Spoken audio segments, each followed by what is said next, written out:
Assalamualaikum warahmatullahi wabarakatuh. Kami dari kelompok 12 ingin mempresentasikan tentang pelanggaran dan sanksi profesi BK.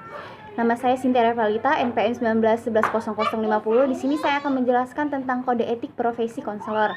Yang pertama, kode etik adalah seperangkat standar, peraturan, pedoman, dan nilai yang mengarahkan perbuatan atau tindakan dalam suatu perusahaan, profesi, atau organisasi bagi para pekerja atau anggotanya. Dan interaksi antara para pekerja atau anggota dengan masyarakat. Kode etik bimbingan dan konseling Indonesia merupakan landasan moral dan pedoman tingkah laku profesional yang diujung tinggikan, diamalkan dan diamankan oleh setiap anggota profesi bimbingan dan konseling Indonesia. Dan yang kedua ada etika profesi bimbingan dan konseling adalah kaidah-kaidah perilaku yang menjadi rujukan bagi konselor dalam melaksanakan tugas atau tanggung jawabnya memberikan layanan bimbingan dan konseling kepada konseling.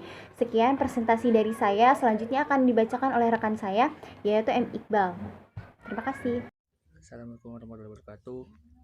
Di sini saya akan menjelaskan kembali pada poin dasar atau kode etik dalam bimbingan dan konseling.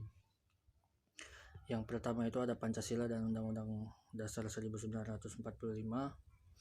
Yang kedua Undang-Undang Nomor 20 Tahun 2003 tentang SPN atau biasa disebut Sistem Pendidikan Nasional.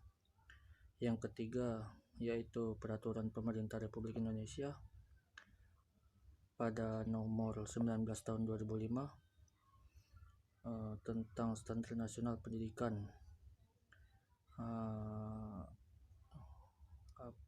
Ini Standar Nasional Pendidikan tercantum pada pasal 28 ayat 1, 2, dan 3 ya, tentang standar pendidik dan tenaga kependidikan. Yang keempat, Peraturan Menteri Kependidikan Nasional Republik Indonesia Nomor 27 Tahun 2008 tentang standar kualifikasi akademik dan kompetensi konselor. Dan yang terakhir adalah Peraturan Pemerintah Republik Indonesia Nomor 74 Tahun 2008 tentang guru. Baik, itu saja yang saya sampaikan atau yang dapat saya sampaikan. Untuk pembahasan atau penjelasan lebih jelasnya akan disambung oleh rekan kelompok saya. Perkenalkan, saya Baby Mutia Putri, NPM 19110005. Baiklah, di sini saya akan sedikit menjelaskan bentuk pelanggaran yang sering terjadi. 1. Terhadap konseling, menyebarkan atau membuka rahasia konseli kepada orang yang tidak terkait dengan kepentingan konseli.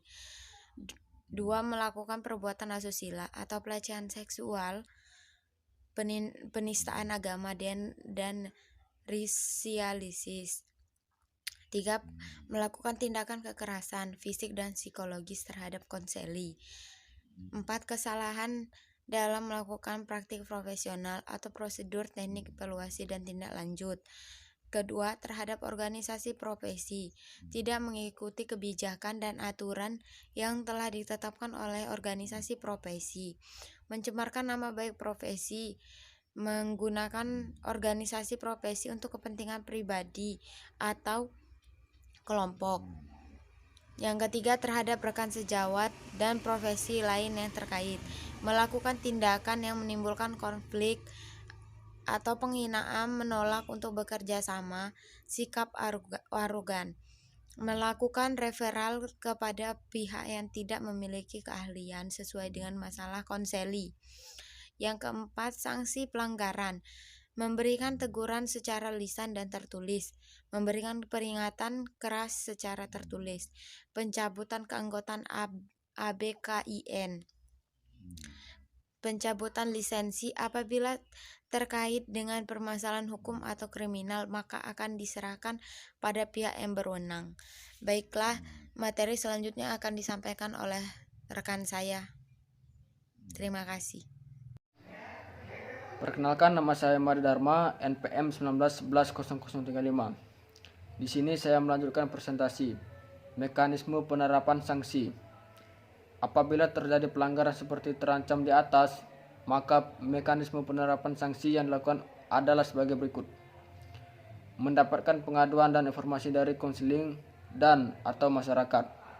pengaduan disampaikan kepada Dewan Kode Etik di tingkat daerah. Apabila pelanggaran yang dilakukan masih relatif ringan, maka penyelesaiannya dilakukan oleh Dewan Kode Etik di tingkat daerah. Pemanggilan konselor yang bersangkutan untuk verifikasi data yang disampaikan oleh konseling atau masyarakat. Apabila berdasarkan hasil verifikasi yang dilakukan oleh Dewan Kode Etik daerah terbukti kebenarannya, maka diterapkan sanksi sesuai dengan masalahnya. Oke, baik, terima kasih. Sekian.